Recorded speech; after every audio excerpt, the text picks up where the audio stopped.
Hello friend, जय जगन्नाथ। आज video रे केमती घरे बसी रेसिडेंट सर्टिफिकेट अप्लाई करि परिबे आसंतु ए वीडियो माध्यम रे जानिबा। अप्लाई करिया पूर्व प्रथमे ई डिस्ट्रिक्ट रे आपण रजिस्ट्रेशन हेबाकू पड़िबो। तेणु करी हमें प्रथमे गूगल क्रोम को ओपन करिबा।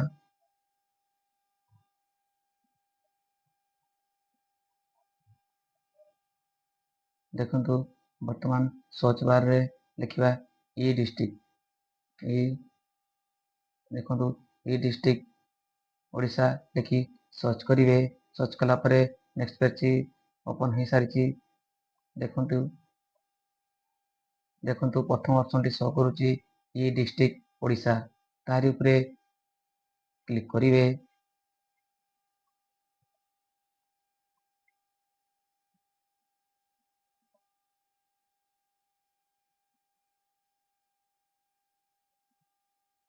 देखंतु ई डिस्ट्रिक्ट ओडिशा होम पेज री चली आछि। देखंतु लॉगिन सीएससी देखाई तारि उपरे क्लिक करिवा।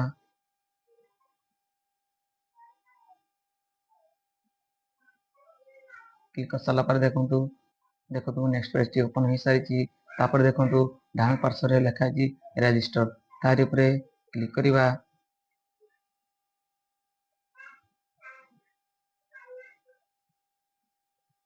देखंतु वर्तमान रजिस्ट्रेशन फॉर्म टी ओपन हो सारी।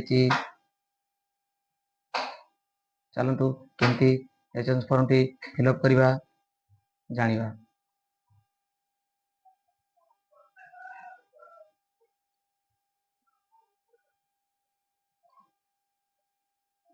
देखंतु रजिस्ट्रेशन फॉर्म लिखा जी फुल नेम आपनकर नाम टी लिख देबे।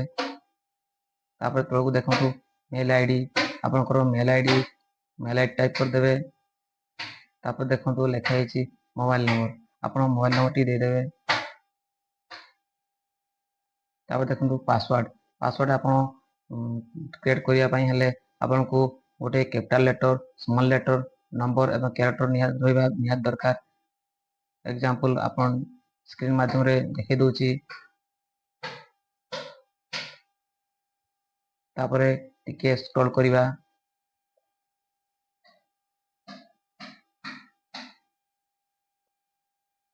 देखंतु सिलेक्ट स्टेट जगह रे ओडिशा चूज करिवा। तापर कैप्चर टाकू एट भर देबे। तापर आई एग्री बटन उपरे क्लिक करिवे। तापर सबमिट बटन रे क्लिक कर साला परे नेक्स्ट पेज टी ओपन हो जिवो। देखंतु नेक्स्ट पेज टी ओपन हो सारी। मोबाइल नंबर को ओटीपी जाइथिबो एवं मेल आईडी को ओटीपी जाइथिबो। आपण mail ID OTP mail ID जगह दे देबे। Mobile number OTP mobile OTP जगह रे दे देबे। तापर देखो वैलिडेट रे क्लिक करिवे। देखो वर्तमान ई डिस्ट्रिक्ट रजिस्ट्रेशन हो सारी। आपनकर सक्सेसफुली हो सारी। आपण एबे लॉगिन रे क्लिक करके आपण अप्लाई करि परिबे।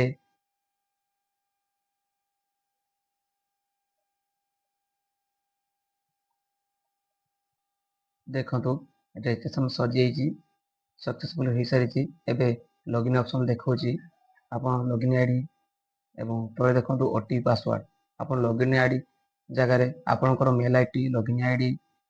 तापर देखंतु ओटीपी पासवर्ड जगह रे आपनकर रजिस्ट्रेशन समय जो पासवर्ड ता तैयारी करथिले सेटा एठी टाइप कर देबे।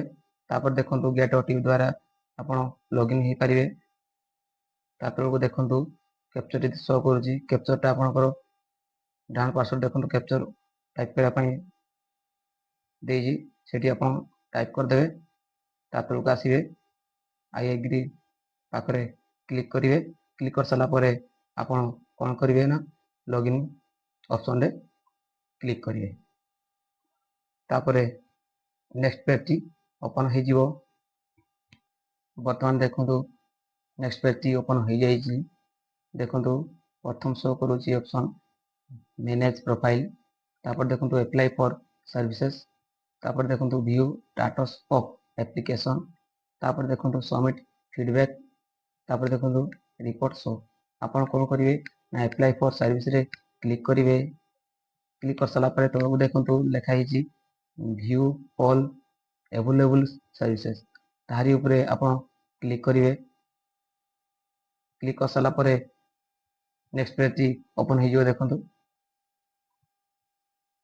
हेलो फ्रेंड बर्तमान देखो नेक्स्ट पेज ओपन हो सारी देखो ये बहुत गुड़ाए सर्टिफिकेट अप्लाई करने शो कर आपण कौन करेंगे ना फास्ट देखो लिखाई एंट्री पर पेज आपण क्लिक करके आपण 10 25 50 100 आपण जिते चाहिए रखिपारे एवं देखो बाम पास देखो सर्च सर्च जगार आप डायरेक्ट लिखिदे पारे रेसिडेंट बोलिकी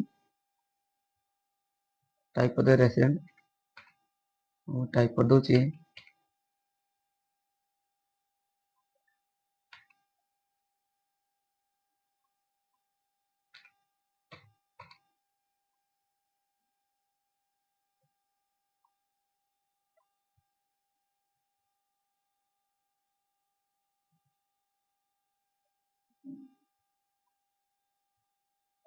देखो देखो 3 नंबर सीरियल लिखाई इश्यू ऑफ रेसिडेंट सर्टिफिकेट देखो 3 नंबर सीरियल लिखाई रेसिडेंट सर्टिफिकेट तारी ऊपर आप क्लिक करेंगे क्लिक कर सारा पर नेक्स्ट पेज टी ओपन हो देखो ऊपर लिखाई application form for issue of resident certificate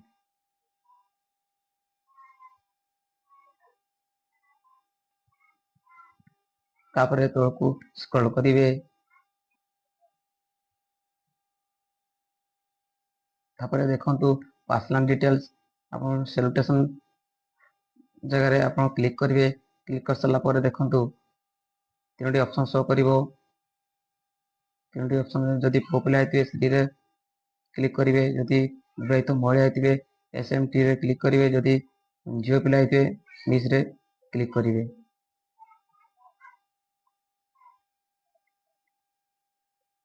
तापर देखो name of the applicant name of applicant जगह आप निज ना लिखे तापर देखो option applicant photo photo size 20 KB रु 250 KB हवा दरकार ये आप चूज फाइल क्लिक करके फोटो आप दे पारे तापर तापर देखो जेंडर आप जेंडर जेंडर देदेवे तापर देखो मेरिटल स्टेटस आप मेरिटल स्टेटस रे आपनकर आपण मैरिड कि अनमैरिड ता एटी देदेवे तापर तुम देखो एज आप आधार कार्ड देखी एज टाइप कर देवे तापर देखो आधार नंबर टाइप कर देवे तापर देखो फादर नेम आप फादर नेम देदेवे तार मदर्स नेम देदेवे तापर देखो मोबाइल नंबर आप मोबाइल नंबर देदेवे तापर देखो मेल आईडी आप मेल आईडी देदेवे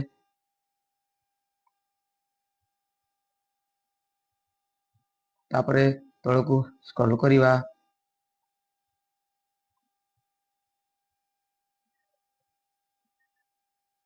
देखो प्रेजेंट एड्रेस रे आपनकर प्रेजेंट एड्रेस देवा पड़िबो आपण आपण डिस्ट्रिक्ट कोठी आपण चूज करिवे तापर देखो आपण तहसील चूज करिवे आपनकर तापर देखो विलेज आपण विलेज आपनकर विलेज कोठी चूज करिवे तापर देखो जदि आपनकर विलेज नेम टी ऑप्शन रे नाही ताले आपण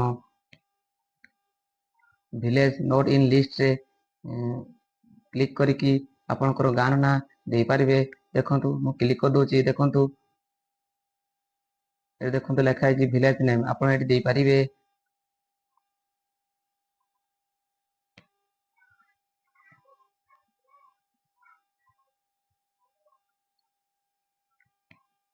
तापर देखो तलक देखो पुलिस स्टेशन आप पुलिस स्टेशन कोठी देवे तापर देखो पोस्ट ऑफिस आप पोस्ट ऑफिस जो नाम देवे ତାପରେ ଦେଖନ୍ତୁ ଆପଣଙ୍କର ପିନ୍ କୋଡଟି ଦେବେ। ତାପରେ ଦେଖନ୍ତୁ ଲେଖା ହେଇଛି, ତାପରେ ଦେଖନ୍ତୁ ରେସିଡିଂ ଏଟ୍ ଦ ପ୍ରେଜେଣ୍ଟ ଆଡ୍ରେସ୍, ଆପଣ ଯୋଉଠି ବାସ କରୁଛନ୍ତି କେତେ ବର୍ଷ ଓ କେତେ ମାସ ଆପଣ ଏଇ ଟାଇପ କରିଦେବେ। ତାପରେ ତଳକୁ ସ୍କ୍ରଲ୍ କରିଦେବେ। ଦେଖନ୍ତୁ ସ୍କ୍ରଲ୍ କଲା ପରେ ଆପଣଙ୍କର ଉପରେ ଶୋ କରୁଛି ପରମାନେଣ୍ଟ ଆଡ୍ରେସ୍। ଷ୍ଟେଟ୍ ଜାଗାରେ ଓଡ଼ିଶା ଅଟୋମେଟିକ ଶୋ କରୁଥିବ। ତାପରେ ଦେଖନ୍ତୁ ସେମ୍ ଏଜ୍ ପ୍ରେଜେଣ୍ଟ ଆଡ୍ରେସ୍, ଆପଣ ଯଦି ଆପଣଙ୍କର ଯଦି ପ୍ରେଜେଣ୍ଟ ଆଡ୍ରେସ୍ ଏବଂ ପରମାନେଣ୍ଟ ଆଡ୍ରେସ୍ ସମାନ ଅଛି ତାହେଲେ ୟେସ୍ ରେ କ୍ଲିକ୍ କରିବେ। ଯଦି ସମାନ ନାହିଁ ତାହେଲେ नो ରେ କ୍ଲିକ୍ କରିବେ। नो ରେ ଆପଣ ଯଦି କ୍ଲିକ୍ କରିବେ ତାହେଲେ ଆପଣ ଡିଷ୍ଟ୍ରିକ୍ଟ ଏବଂ ତହସିଲ, ଭିଲେଜ, ଆର୍ଆଇ ଏସବୁକୁ ପୁଣି ଥରେ ଫିଲ୍ଅପ୍ କରିବାକୁ ପଡ଼ିବ। ଯଦି ଆପଣ ୟେସ୍ ରେ କ୍ଲିକ୍ କରୁଛନ୍ତି ତାହେଲେ ଆପଣଙ୍କୁ ଫିଲ୍ଅପ୍ କରିତେ ପଡ଼ିବ ନାହିଁ, ଅଟୋ ଫିଲ୍ ହେଇଯିବ।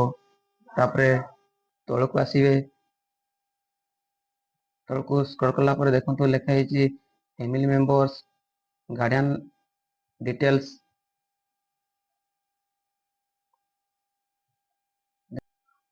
If any person other than applicant filling the application, ସେ ଜାଗାରେ କ୍ଲିକ୍ କରିବେ। କ୍ଲିକ୍ କରିସାରିଲା ପରେ ଏଠି नो ରହିବାକୁ ଦେବେ। ତାପରେ ଦେଖନ୍ତୁ ତଳକୁ ସ୍କ୍ରଲ୍ କଲା ପରେ ଦେଖନ୍ତୁ ଲେଖା ହେଇଛି ପ୍ରପୋଜ। ଆପଣ ଯଦି ସର୍ଭିସ ପାଇଁ ରେସିଡେନ୍ସ ସାର୍ଟିଫିକେଟ ଖୋଲୁଥିବେ ତାହେଲେ ସର୍ଭିସ ଲେଖିବେ, ଯଦି ପଢ଼ିବା ପାଇଁ ସାର୍ଟିଫିକେଟ ଖୋଲୁଥିବେ ତାହେଲେ ଷ୍ଟଡି ଲେଖିବେ। ତାପରେ ତଳକୁ ସ୍କ୍ରଲ୍ କରିଦେବେ।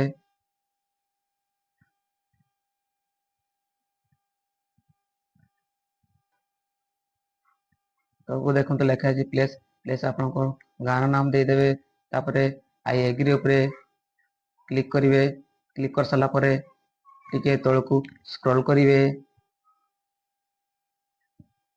ତାପରେ ଦେଖନ୍ତୁ ଏଡିସନାଲ ଡିଟେଲ୍ସ ଅଟୋମେଟିକ ଫିଲ୍ଅପ୍ ହେଇଯିବ।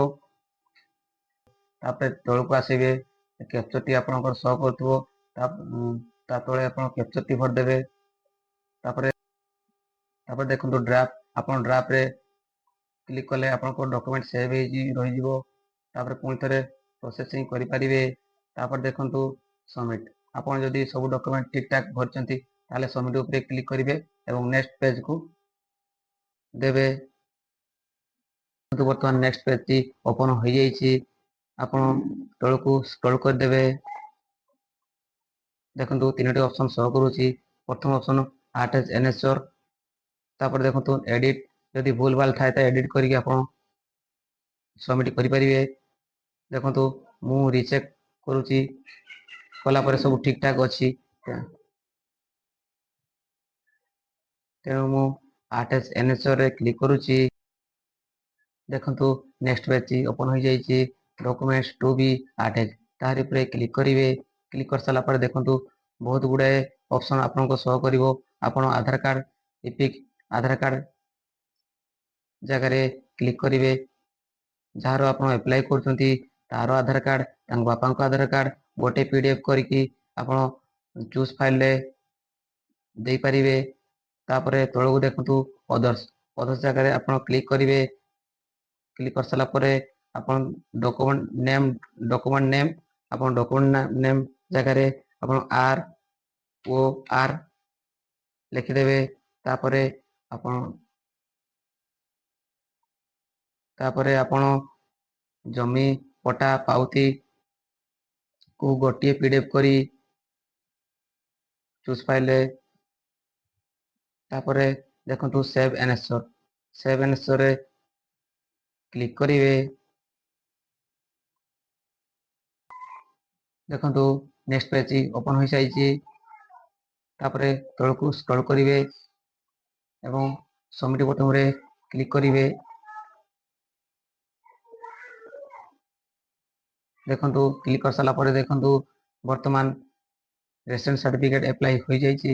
ଆପଣ ଏହାକୁ ପ୍ରିଣ୍ଟ ବାହାର କରିପାରିବେ ଏବଂ एक्सपोर्ट टू पीडीएफ रे क्लिक करके आपण सेव कर रख पारिबे।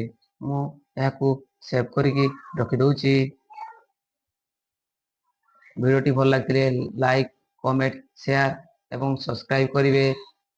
साइड रे थिया बेल आइकन टी बजाई नोटिफिकेशन को ऑन कर देबे, जहा फल कि आमे जो वीडियो अपलोड करिवु आपण माने सर्वप्रथमे देखि पारिबे। रहूची जय जगन्नाथ।